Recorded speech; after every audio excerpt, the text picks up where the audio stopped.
بسم اللہ الرحمن الرحیم۔ اللہ تعالیٰ نے تمام فرشتوں کو آدم علیہ السلام کو سجدہ کرنے کا حکم دیا تو ابلیس نے تکبر میں آ کر سجدے سے انکار کیا، اور پھر آپ نے اس عمل بد کی انتہائی قبیح دلیل بھی پیش کی۔ اس پر اللہ تعالیٰ نے اسے ہمیشہ کے لیے لعنتی قرار دے دیا۔ ارشاد باری تعالیٰ ہے، اور ہم ہی نے تم کو ابتدا میں مٹی سے پیدا کیا، پھر تمہاری شکل و صورت بنائی، پھر فرشتوں کو حکم دیا کہ آدم کے آگے سجدہ کرو، تو سب نے سجدہ کیا سوائے ابلیس کے، وہ سجدہ کرنے والوں میں شامل نہ ہوا۔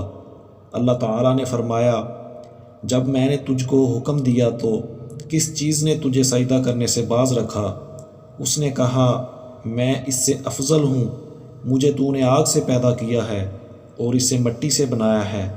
اس کا مطلب یہ ہے کہ اس نے اپنا اور آدم علیہ السلام کا موازنہ کرتے ہوئے اپنے آپ پر نظر ڈالی تو اسے اپنی ذات آدم علیہ السلام سے افضل معلوم ہوئی، اس لیے وہ انہیں سجدہ کرنے سے رک گیا، حالانکہ تمام فرشتوں کے ساتھ ساتھ اسے بھی سجدہ کرنے کا حکم دیا گیا تھا۔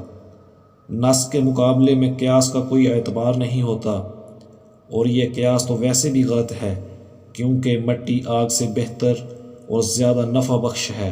مٹی میں پختگی، بردباری، تحمل اور بڑھنے پھولنے کی صفات پائی جاتی ہیں۔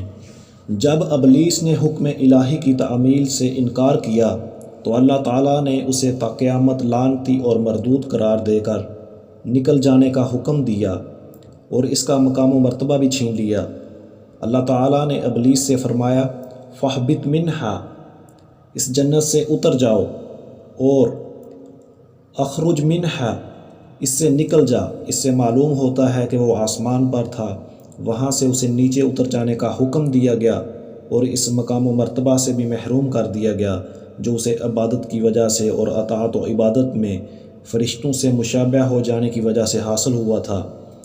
اس کے تکبر، حسد اور نافرمانی کی وجہ سے اس سے یہ مرتبہ سلب کر کے اسے ذلت و لعنت کے ساتھ زمین پر پھینک دیا گیا۔